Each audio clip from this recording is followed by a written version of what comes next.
আজকে আমি বানিয়ে দেখাবো আমের বার্মিজ আচার। হাই এভরিওয়ান, আসসালামু আলাইকুম। কেমন আছেন সবাই? আশা করি সবাই খুব ভালো আছেন, আমিও ভালো আছি আলহামদুলিল্লাহ। আজকে আমি বানাবো আমের বার্মিজ আচার। তার জন্য আমি প্রথমে আমগুলো পেড়ে নিয়েছি গাছ থেকে, একদম টাটকা আম। আমগুলো অবশ্যই আপনারা ভিতরে একটু শক্ত হয়েছে আটিটা, এরকম আম নিতে চেষ্টা করবেন। এই যে আমি এখানে আমগুলো কেটে নিয়েছি, আর ভিতরটা হালকা একটু শক্ত। এরকম ধরনের আমটা নিলে খুবই ভালো হয়। চেষ্টা করবেন এরকম আমটা নিতে। তো আমটা আমি চিকন চিকন করে দেখেন ফালি করে কেটে নিয়েছি এবং পানিতে ভিজিয়ে রেখেছি যাতে কালো না হয়ে যায়। তবু কিছুটা কালো হয়ে গেছে। তো এভাবে কেটে নিয়েছি। এখন আমি দিয়ে দেবো চিনি। আমের ফালিগুলির সাথে চিনি মিশিয়ে আমি 10 মিনিট রেখে দেব, যাতে চিনিটা গলে আমের সাথে মিশে যায় এবং চিনিটা গলে যায়। বিশেষ করে চিনিটা গলে যায় এর জন্য, কারণ এখানে আমি কোনো তেল বা পানি কোনো কিছু ইউজ করব না, শুধু এই চিনিটা দিয়েই সম্পূর্ণ আচারটা হবে। এখানে এক ফোঁটা তেলও আমি ইউজ করব না। তো আমি এখানে 5 ফোড়ন ভেজে নিছি, হালকা করে ভেজে আমি ভেঙে নিছি, আধ ভাঙা করে নিছি, আর দিয়েছি 4-5টা শুকনো মরিচ। আপনারা চাইলে ঝালের পরিমাণ কম বেশি করতে পারেন।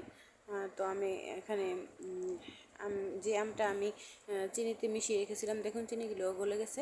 এখন আমি দিয়ে দিছি কড়াইয়ে, দিয়ে দিছি কিছু গরম মশলা, সাদা এলাচ আর তেজপাতা দিয়ে আমি এখানে দিয়ে দেবো হলুদের গুঁড়া, মরিচের গুঁড়া আর লবণ দিয়ে দেবো। আর এখানে আমি একটু জর্দার কালারটা আমি ইউজ করছি। আপনারা চাইলে এটা স্কিপ করতে পারেন, এটা অপশনাল, দিতেই হবে এরকম কোনো কিছু না। তো এখানে আমি ঢেকে লবণ দিয়ে একটু নাড়াচাড়া করে আমি ঢেকে দেবো। ভালো করে সিদ্ধ হয়ে বেশিক্ষণ সময়ও লাগবে না। আপনার 10 থেকে 15 মিনিটের ভিতরেই আপনারা এই আচার বানিয়ে ফেলতে পারবেন, খুবই সহজে এবং খেতে খুবই মজা।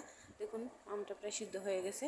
আমটা ঢেকে সিদ্ধ করতে চেষ্টা করবেন, ঢেকে দিলেই দেখবেন খুব সুন্দর হয়ে গেছে। দেখুন, তারপর আমি এখানে উপরে একটু পাঁচফোড়ন দিয়ে, এই যে পানিটা শুকনো মানে চিনি শিরাটা যখন শুকিয়ে যাবে তখন নামিয়ে নিয়েছি। আপনারা চাইলে একটু চিনি শিরাটা একটু রেখেও নামিয়ে নিতে পারেন। আমি এখানে শুকনো শুকনো করে নামিয়ে নিয়েছি। আচারটা খুবই সহজ বানানো, খেতে কিন্তু খুবই মজা। আপনারা রেখে সংগ্রহ করে খেতে পারবেন, খেতে দারুণ লাগে। অবশ্যই একদিন বানিয়ে খাবেন, চেষ্টা করবেন বানানোর, খেলে স্বাদ ভুলতে পারবেন না। আমার ভিডিওটা যদি ভালো লাগে থাকে অবশ্যই পেজটি লাইক করবেন, শেয়ার করতে ভুলবেন না, ফলো দিয়ে পাশেই থাকবেন এবং অবশ্যই আচারটা বানিয়ে খাওয়ার চেষ্টা করবেন। আপনাদের সবার পছন্দ হবে আশা করি। সবাই ভালো থাকবেন, সুস্থ থাকবেন, আমাদের জন্য দোয়া করবেন, আমাদের পেজের পাশেই থাকবেন। ভিডিওটি ভালো লাগলে অবশ্যই একদিন ট্রাই করে দেখবেন। এখানে এক ফুটো আমি তেল ব্যবহার করিনি। দেখুন, দেখতে যেরকম খেতেও কিন্তু সেরকম স্বাদ।